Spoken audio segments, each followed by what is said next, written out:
Tell stories that people can remember and act upon. Have you ever wondered why some stories stick in the mind for days while others disappear the second they're over? Last year, I watched as a junior employee, simple 2-minute story completely changed a company's strategic direction when fancy presentations with charts and data couldn't. And the shocking part, he wasn't naturally gifted at storytelling. He just understood something most people don't. That powerful stories have a specific architecture that makes them impossible to forget.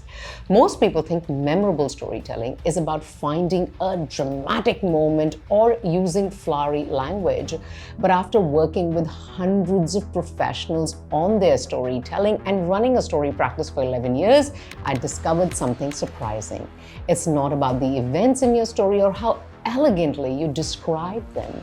It's about how you structure the journey you take people on. Story architecture, building narratives that people can't stop thinking about and take action with.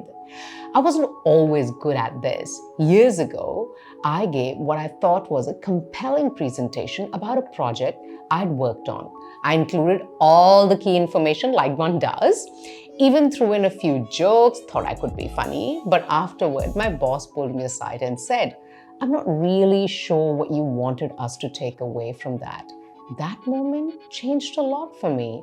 I became obsessed with understanding what makes some stories so sticky while others just kind of, evaporate as if they never existed. Today, I'm sharing the exact blueprint for building stories that people can't stop thinking about. You'll learn 4 structural elements that make stories memorable, and I'll show you how to use them whether you are giving a presentation, pitching an idea, or just trying to make a point in the meeting. The third element is particularly powerful. It's the one that creates that can't stop thinking effect, which is really powerful tool to have in a meeting. Element number 1, foundation tension. The first element in your story architecture is what I call the foundation, and it's all about creating tension. Most people start stories by setting the scene or by introducing characters, but memorable stories start with a gap between what is and what could be, a question that needs answering or a problem that needs solving. Let me show you what I mean by this. If I start a story with, "Our company launched a new product last year," your brain has no reason to pay attention and you'll check out. But if I start with, "Last year, we were 3 months away from bankruptcy when we discovered something our competitors had missed for decades," suddenly you want to know what happens next. This isn't about being dramatic, it's about creating genuine curiosity. Your brain is wired to pay attention to unresolved situations. One of my clients, Maria, was struggling to get her team interested in a new initiative. Her original opening was, "I want to tell you about our new customer service approach." Flat, right? We changed it too. What if everything we believe about our customer satisfaction is actually causing customers to leave? That single change transformed how people listen to the rest of her story. Here's how to create your own foundation of tension. Identify the gap between the current situation and the desired outcome. Frame it as an intriguing question or problem. Make sure it's something your audience actually cares about. The foundation of tension doesn't just grab attention, it creates the structural support for everything that follows. Now, let's move to element number 2, the framework, which is built on contrast. The second element is what I call the framework. Most stories move in a single direction, but the most memorable ones move back and forth between opposite states: success and failure, hope and fear, knowing and not knowing. Think about the last conversation that kept you completely engaged. I bet it wasn't a straight line of information. It probably had twists and turns that you didn't expect.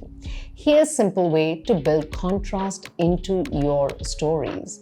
If you're describing a success, first show a moment of doubt. If you're describing a problem, show a failed attempt before the solution. If you're explaining a concept, start with a misconception before revealing the truth. Contrast works because our brains are naturally drawn to differences more than similarities. When you move between opposites, you create a framework that supports attention and memory. Hey, there is a reason why Pixar says that we find resonance in the struggle before we want the solution. Think about a presentation you're about to give soon. Where could you add contrast to keep the presentation engaging?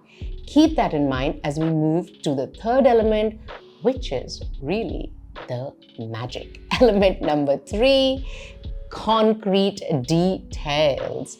The third element is what I call the creation of the concrete detail. This element most people miss completely. They fill their stories with abstract concepts and generalizations when what makes stories stick are specific and tangible details. Your brain doesn't connect with abstract ideas like excellent customer service or innovative solution. It connects with specific moments that it can actually picture.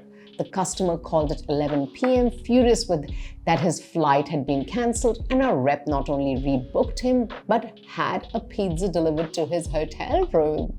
These concrete details are like rooms in your story that people can walk into and look around for themselves. Without them, you just have an empty structure that no one ever remembers. Here's how to create these rooms. Replace any general statement with a specific example. Use sensory details people can see, hear, and feel. Focus on moments of realization or decisions. The remarkable thing about concrete details is that they don't just make your story more engaging. They actually make your abstract points more understandable and very, very memorable. But even with tension, contrast, and concrete details, there's still one critical element that is missing. The element that determines whether your story creates action or just entertainment. The element number 4, the doorway, the relevance bridge. The fourth and the final element is what I call the doorway, which is your relevance bridge. This is the element that connects your story directly to your audience's world. Without it, your story might be interesting, but won't create any lasting impact at all. Many people assume the relevance of their story is obvious. It rarely is. You need to explicitly connect the dots between your story and why it matters to the specific audience. Here's how to build your relevance bridge. Clearly state what the story reveals about your audience situation. Frame it as an opportunity or insight they can use. Make it about their world, not yours. A good relevance bridge acts as a doorway between your story and your audience's reality. Without it, they might enjoy visiting your story, but they'll have no reason to take anything back with them. Start by focusing on just one element in your next presentation or important conversation. I recommend beginning with concrete details since that's the element most people naturally skip. Just replacing generalizations with specific examples will immediately make your communication way more memorable than it is. Here's what I want you to do this week. Take one message you need to communicate and rebuild it using these 4 elements. Start with tension, create contrast, add concrete details, and build a clear relevance bridge. By applying just 2 or 3 of these elements, you will dramatically change how people respond and remember your message. The difference between stories that evaporate and the stories that stick isn't about finding more dramatic elements or using more elegant language. It's about building an architecture that supports meaning and memory. And in a world where attention is the scarcest resource, that might be the most valuable skill you can develop. Which of these elements do you think you would start using and would make the biggest difference to your storytelling? Share in the comments. I'd love to know what resonated the most with you. Hit the subscribe button if you want to learn more such storytelling tips. stay storied, and I'll see you soon for the next one.